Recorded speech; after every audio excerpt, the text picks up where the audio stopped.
إن الحمد لله نحمده ونستعينه ونستغفره ونعوذ بالله من شرور أنفسنا ومن سيئات أعمالنا من يهده الله فلا مضل له ومن يضلل فلا هادي له وأشهد أن لا إله إلا الله وأشهد أن محمدًا عبده ورسوله أما بعد فإن أصدق الحديث كتاب الله وأحسن الهدي هدي محمد صلى الله عليه وسلم وشر الأمور محدثاتها وكل محدثة بدعة وكل بدعة ضلالة وكل ضلالة في النار فأعوذ بالله السميع العليم من الشيطان الرجيم بسم الله الرحمن الرحيم يا أيها الذين آمنوا اتقوا الله حق تقاته ولا تموتن إلا وأنتم مسلمون وقال تعالى في موضع آخر أفحسبتم أنما خلقناكم عبثا وأنكم إلينا لا ترجعون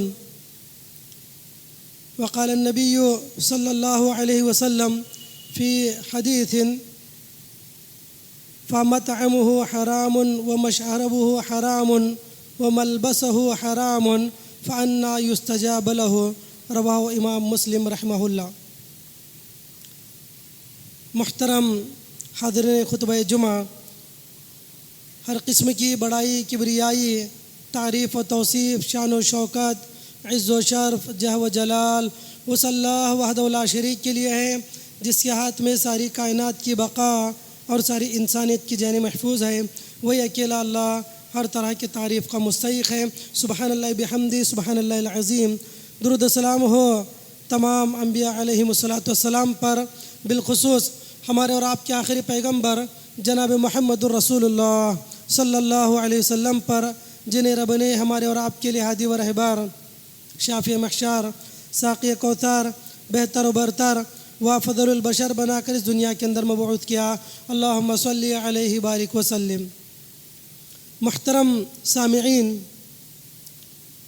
ہم لوگ اس دنیا کے اندر جس مقصد کے لیے پیدا کیے گئے ہیں وہ مقصد ہے اللہ رب العالمین کی عبادت و بندگی کرنا، اللہ رب العالمین کو خوش کرنا، اللہ رب العالمین کو راضی کرنا۔ اسی مقصد کے تحت ہم اس دنیا کے اندر پیدا ہوئے ہیں۔ کوئی یہ نہ سمجھے کہ ہم اس دنیا کے اندر پیدا ہوئے ہیں یوں ہی پلے بڑے ہوں گے، زندگی گزاریں گے اور اس دنیا سے رخصت ہو جائیں گے۔ ہماری زندگی کا کوئی مقصد نہیں ہے۔ یہ اگر کسی شخص کا وہم و گمان ہے تو میرے بھائیو یقیناً وہ انسان دھوکے میں ہے، وہ انسان دھوکے میں ہے۔ اللہ رب العالمین فرماتے ہیں افحسبتم انما خلقناکم عبثا وانکم الینا لا ترجعون۔ اللہ نے فرمایا اے لوگو، کیا تم اس وہم و گمان میں ہو، کیا تم یہ سمجھ رہے ہو کہ ہم نے تمہیں یوں ہی پیدا کیا ہے، عبث پیدا کیا ہے، بے مقصد پیدا کیا ہے؟ کیا تم یہ سمجھ رہے ہو وَأَنَّكُمْ إِلَيْنَا لَا تُرْجَعُونَ، اور تمہیں ہمارے پاس لوٹا دیا نہیں جائے گا؟ کیا تم یہ سمجھ رہے ہو؟ اللہ رب العالمین نے انسانیت کو جھنجھوڑتے ہوئے فرمایا کہ اس مقصد کی دنیا کے اندر انسان بے مقصد نہیں پیدا ہوا ہے، بلکہ ایک مقصد کے تحت اللہ رب العالمین نے انسان کو پیدا کیا ہے، جس مقصد کو متعدد مقامات پر اللہ رب العالمین نے واضح کیا ہے۔ سورۃ الملک کے اندر اللہ نے فرمایا الذی خلق الموت والحیات لیبلوکم ایکم احسن عملا وہو العزیز الغفور۔ اللہ نے فرمایا کہ اے لوگو، یقیناً اللہ تعالیٰ نے موت و حیات کو، زندگی اور موت کو اس لیے پیدا کیا کہ تم میں سے کون اچھا عمل کرنے والا ہے یہ اللہ تعالیٰ دیکھ لے۔ لیبلوکم ایکم احسن عملا وہو العزیز الغفور، اور یقیناً اللہ تعالیٰ کی ذات بہت ہی غالب اور حکمت والی ہے۔ میرے بھائیو، اس آیت کریمہ میں اللہ رب العالمین نے فرمایا کہ ہماری زندگی کا مقصد اور ہمارے موت کا مقصد جو ہے حسن عمل ہے، اچھا عمل کرنا اس زندگی کا مقصد ہے۔ ایک اور مقام پر اللہ نے فرمایا وَمَا خَلَقْتُ الْجِنَّ وَالْإِنسَ إِلَّا لِيَعْبُدُونَ، کہ میں نے جنات کو اور انسان کو محض اس لیے پیدا کیا کہ وہ میری عبادت کریں، وہ میری بندگی کریں۔ اس مقصد کے تحت میں نے دنیا کے اندر جن و انس کو پیدا کیا۔ میرے بھائیوں، اب ہم اپنے نفسوں کا جائزہ لے کر دیکھیں، ہم اپنے نفسوں کا محاسبہ کر دیکھیں، ہم اپنے نفسوں کا تزکیہ کریں کہ کیا ہم لوگ وہ عمل کر رہے ہیں، کیا ہم اس مقصد کے تحت جی رہے ہیں جس مقصد کے تحت اللہ نے ہمیں پیدا کیا ہے؟ ہم یہاں پر کیوں آئے ہیں، کس مقصد کے لیے آئے ہیں، ہمیں یہاں سے کہاں جانا ہے، اللہ کے پاس جانا ہے تو کیا لے کر ہم جا رہے ہیں، کیا ہم آخرت کی تیاری میں جٹے ہوئے ہیں؟ ان تمام سوالات کا جواب ہم اپنے نفسوں سے پوچھ کر دیکھیں، ہم اپنے نفسوں کا جائزہ لے کر دیکھیں، کیا ہم یہ چیزیں پوری کر رہے ہیں؟ حضرت فضیل ابن عیاض رحمہ اللہ کے پاس ایک شخص آیا. حضرت فضیل ابن عیاض نے اس آدمی سے پوچھا کم اتت علیک؟ قال 60 سنہ. قال انت تصیر من 60 سنہ الی ربک ویوشک ان یبلغ. کہا فضیل ابن عیاض نے اس آدمی سے کہا کہ تمہاری عمر کتنی ہے، تم کتنے سال کے ہو؟ تو اس آدمی نے کہا کہ 60 سنہ، میں 60 سال کا ہوں، میری عمر کو 60 سال ہو چکے ہیں. تو حضرت فضیل ابن عیاض نے کہا کہ تم یقیناً 60 سال سے چل رہے ہو، ایک راستے پر تم 60 سال سے چل رہے ہو اپنے رب کی جانب، اور قریب ہے کہ تم اپنے رب کے پاس پہنچ جاؤ. تو وہ شخص اتنا سنتے ہی گھبرا گیا کہ مجھے اپنے رب کے پاس پہنچنا ہے. کہنے لگا انا للہ و انا الیہ راجعون. حضرت فضیل نے کہا کیا تم جانتے ہو اس کا مطلب کیا ہے، کیا مفہوم ہے اس کا انا للہ و انا الیہ راجعون؟ تو اس آدمی نے کہا کہ نہیں.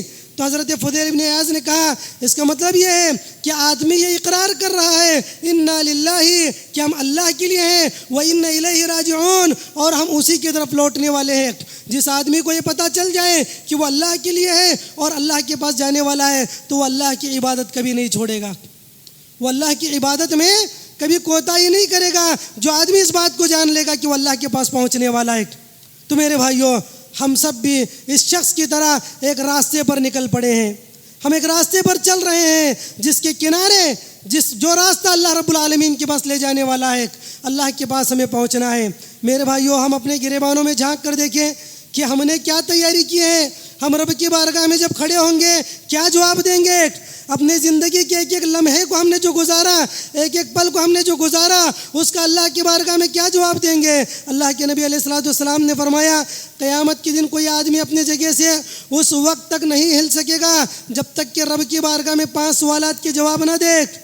اللہ کے نبی نے فرمایا عن عمری فیما افنا وعن شبابی فیما ابلا وعن مالی من این اکتسبا وفیما انفقا وماذا عمل فیما علما. 5 سوالات کیے جائیں گے جس میں سب سے پہلا سوال ہوگا انسان کی عمر کے بارے میں. عن عمری فیما افنا، انسان سے پوچھا جائے گا کہ بتا ہم نے تجھے 50 سال کی زندگی دی تھی، کہاں گزاری تو نے؟ ہم نے تمہیں 60 سال کی زندگی عطا کی، کن کاموں میں صرف کیا؟ ہم نے تمہیں 40 سال 60 سال 70 سال 80 سال کی زندگی میں نے تجھے دی، ان 80 سالہ زندگی کو تم نے کہاں گزارا؟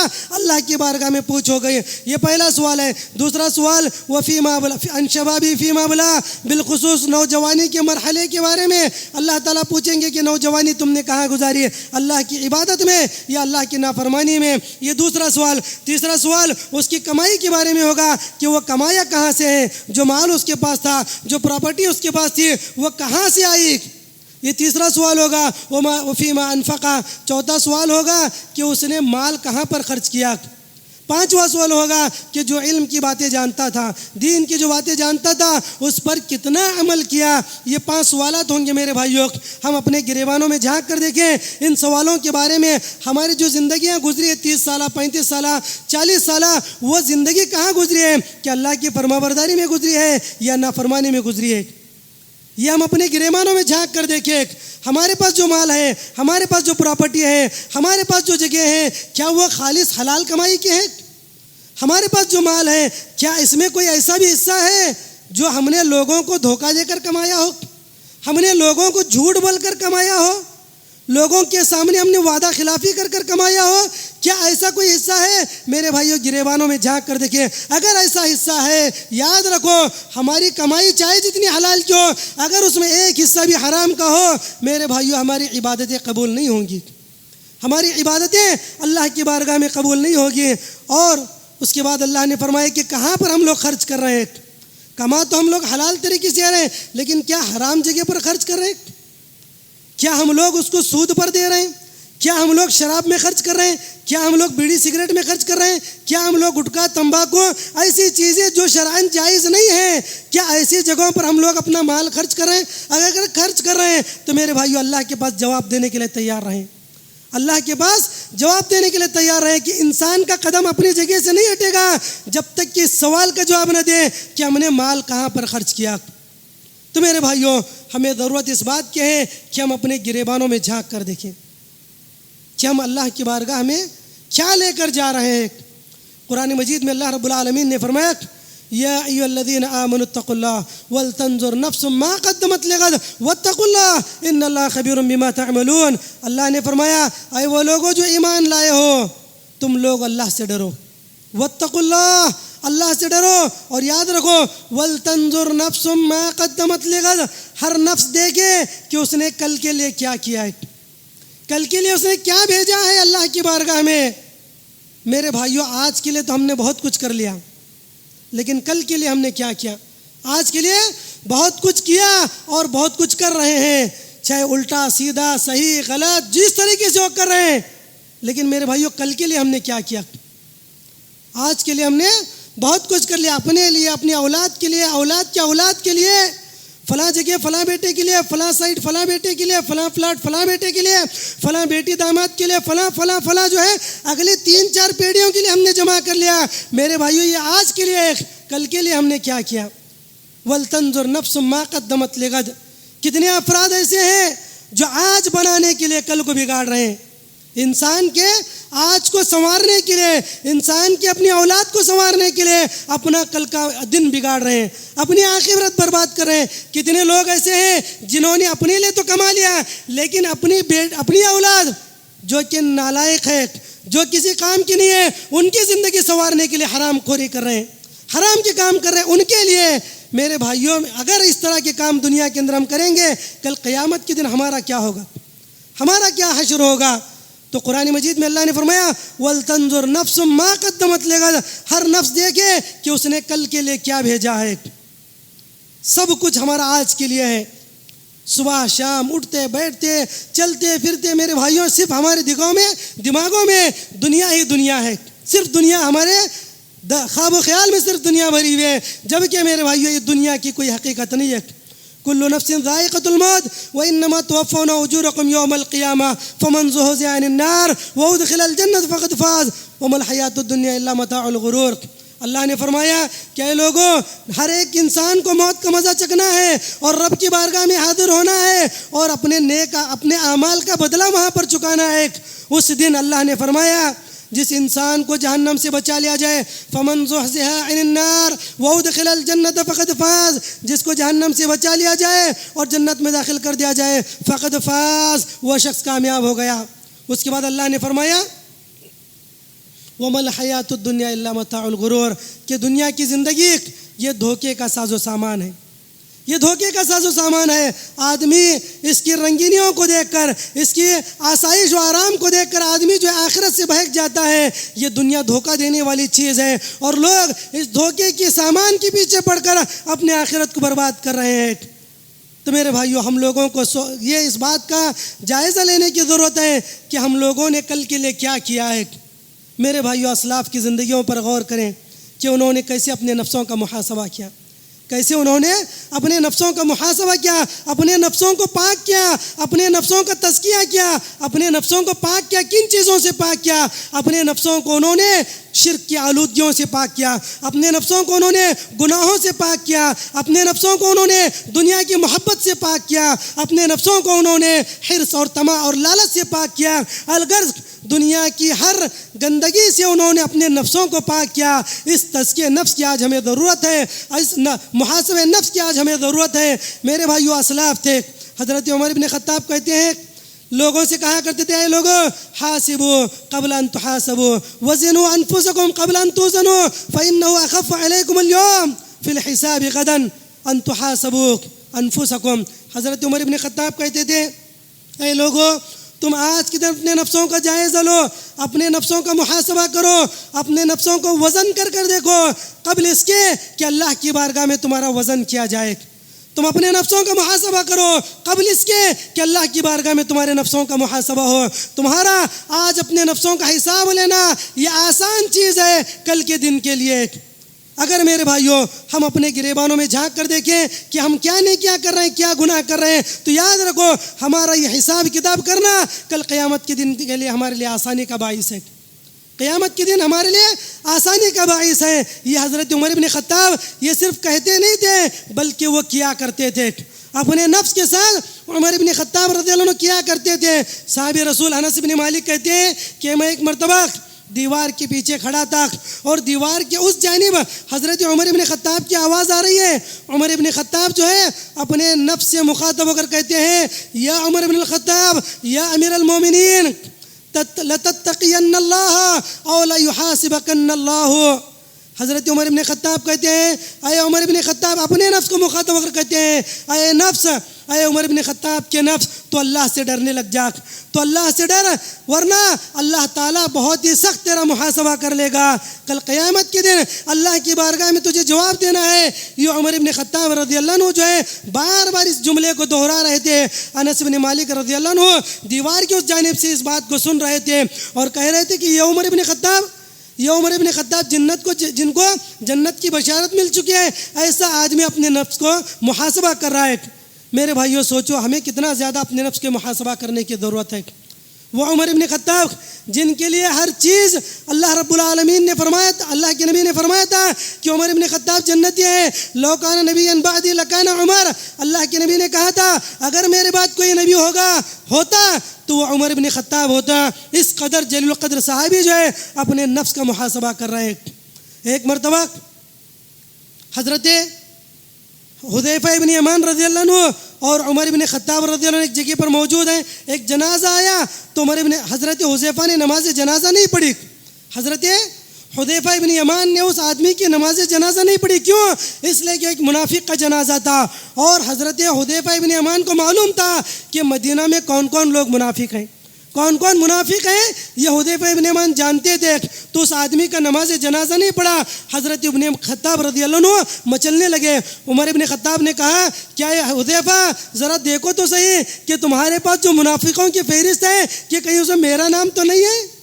اللہ اکبر۔ میرے بھائیو یہ عمر بن خطاب ہیں، اپنے نفس کے بارے میں پوچھ رہے ہیں کہ دیکھو کہیں میرا نام منافقوں میں تو نہیں ہے، اپنے نفس کا محاسبہ کرتے ہیں۔ یہ وہ عمر بن خطاب جن کو نبی نے جنت کی بشارت دی، یہ وہ عمر بن خطاب جن کے نام سے قیصر و کسریٰ کے بادشاہ ڈرتے تھے، یہ عمر بن خطاب جن کے بارے میں اللہ کے نبی نے کہا تھا فاروق بین الحق والباطل، حق اور باطل کے درمیان فرق کرنے والی ذات۔ یہ وہ عمر بن خطاب جن کے منشا پر، جن کے اشارے پر اللہ رب العالمین یا جن کے مطابق، جن کے مرضی پر جو ہے اللہ رب العالمین نے کئی قرآن کی آیتوں کو نازل کیا۔ یہ عمر بن خطاب جو ہے اپنے نفس کا اس طرح جو ہے محاسبہ کر رہے ہیں۔ میرے بھائیوں اتنی نیکیوں کے باوجود جو ہے وہ ڈرتے تھے، وہ خوف کھاتے تھے کہ کہیں میں منافق تو نہیں ہو گیا۔ میرے بھائیوں مسلم شریف کی روایت ہے، مسلم شریف کی روایت ہے، حضرت حنظلہ اسیدی رضی اللہ عنہ کہتے ہیں کہ ایک مرتبہ وہ گھر سے باہر نکلے، حضرت ابوبکر صدیق سے ملاقات ہوئی۔ ابوبکر صدیق نے پوچھا اے حنظلہ کہاں جا رہے ہو؟ حضرت حنظلہ نے کہا یا ابوبکر نافق حنظلہ، حنظلہ منافق ہو گیا ہے۔ مسلم شریف کی روایت ہے حنظلہ منافق ہو گیا ہے۔ کہا کیا ابوبکر نے کہا کہ تم ایسی بات کیوں کر رہے ہو، تم کیوں اپنے آپ کو منافق کا دعویٰ کر رہے ہو؟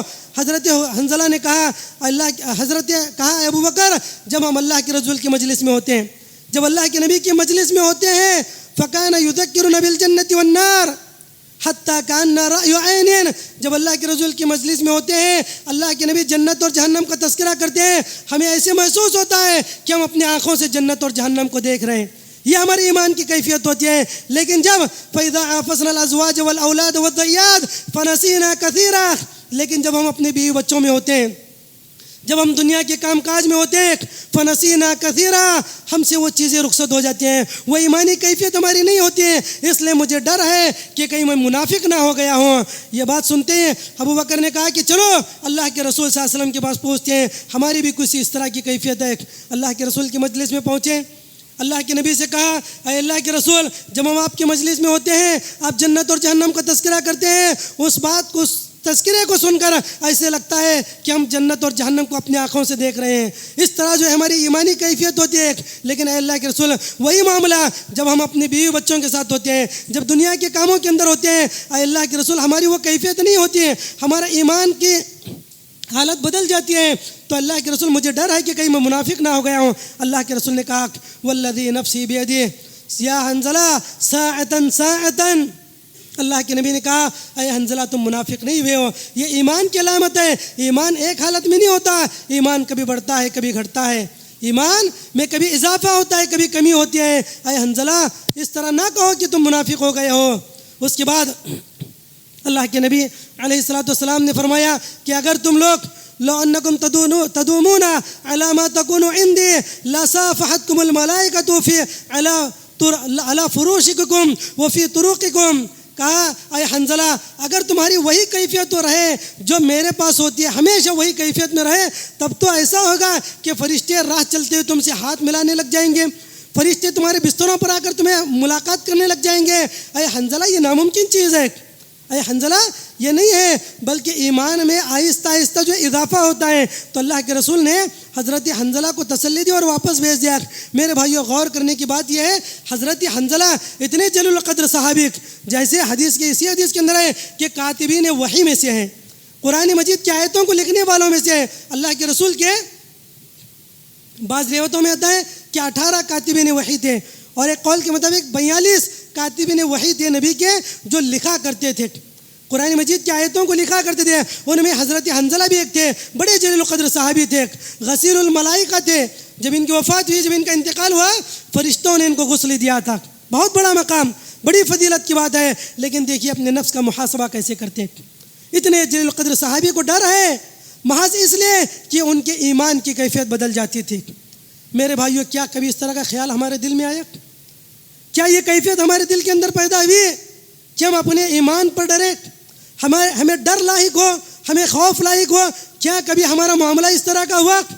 وہ صحابہ کرام تھے, اتنی نیکیاں کرنے کے باوجود, صبح سے شام تک نیکیوں میں رہنے کے باوجود وہ ڈرا کرتے تھے, وہ خوف کھایا کرتے تھے کہ کہیں میرا ایمان جو ہے ختم نہ ہو جائے, کہیں میں منافق تو نہیں ہوا. اس طرح کا خوف اور اس طرح کا ڈر جو ہے ان لوگوں کے دلوں میں تھے, اور اس کے باوجود جو ہے ہمیشہ وہ نیکیاں کرنے والے تھے. میرے بھائیوں آج میرے بھائیوں ہم صبح سے شام تک گناہ کرنے والے, اور ہم یہ سوچ کر بیٹھے ہیں کہ جنت میں ہمیں تو جانا ہی جانا ہے, جنت ہمارے لیے ہے. یہ آج ہم لوگ سوچ کر بیٹھے ہیں. میرے بھائیوں ہم لوگوں کو اپنے نفسوں کا جائزہ لینے کی ضرورت ہے. اپنے نفسوں کا جائزہ لے کر دیکھیں. حضرت میمون ابن مہران کہتے ہیں کہ لا يكون الرجل تقيا حتى يحاسب نفسه محاسبة شريكه حتى يعلم مشربه وملبسه حتى يشرب ملبسه ومشربه وملبسه. کہ آدمی جو ہے اس وقت تک مومن نہیں ہو سکتا, متقی اور پرہیزگار نہیں ہو سکتا, جب تک کہ وہ اپنے نفس کا ایسے ہی محاسبہ کرے, اپنے نفس کا ایسے ہی محاسبہ کرے جیسے اپنے بزنس پارٹنر کا محاسبہ کرتا ہے. محاسبت نفسی کا محاسبت شریک ہی, اپنے شریک کا محاسبہ جس طرح کرتا ہے, اپنے بزنس پارٹنر کا جس طرح محاسبہ کرتا ہے, ویسے ہی اپنے آدمی اپنے نفس کا محاسبہ کر لے. یہاں تک کہ جان لے کہ اینا مشرب ہو, مطعم ہو, ملبس ہو, کہ اس کا کھانا کہاں کا ہے, اس کا پینا کہاں کا ہے, اس کا لباس کہاں کا ہے, اس کا اوڑھنا پہننا,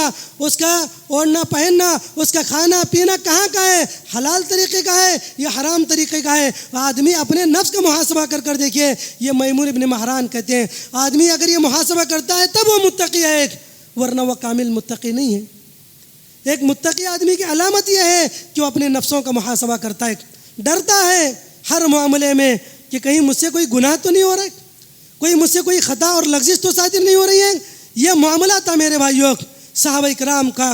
اور حضرت عمر ابن خطاب اور جتنے صحابہ کرام تھے اپنے نفسوں کا محاسبہ کیا کرتے تھے, اپنے نفسوں کا تزکیہ کرتے تھے, اپنے نفسوں کو پاک کرنے کی کوشش کرتے تھے.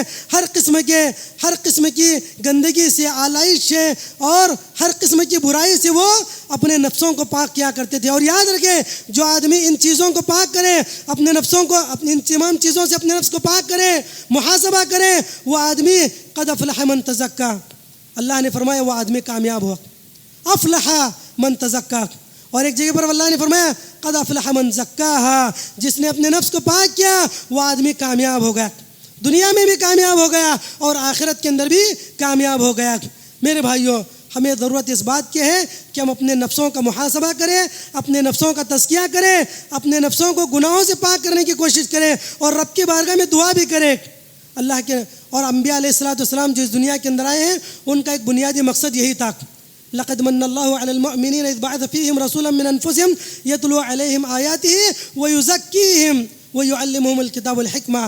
اللہ نے فرمایا کہ اللہ نے مومنوں پر احسان کیا کہ ان کے اوپر اللہ نے انہی میں سے ایک مومن بھیجا، ایک رسول کو بھیجا جو رسول انہیں قرآن کی تعلیم دیتا ہے، حکمت کی تعلیم دیتا ہے، ویزکیہم، اپنے نفسوں کو، ان کے نفسوں کو پاک کرتا ہے، ان کے نفسوں کو پاک کرتا ہے۔ تو میرے بھائیو، ضرورت اس بات کی ہے کہ ہم آج اپنے نفسوں کو پاک کریں، اس کے لیے محاسبہ نفس ضروری ہے۔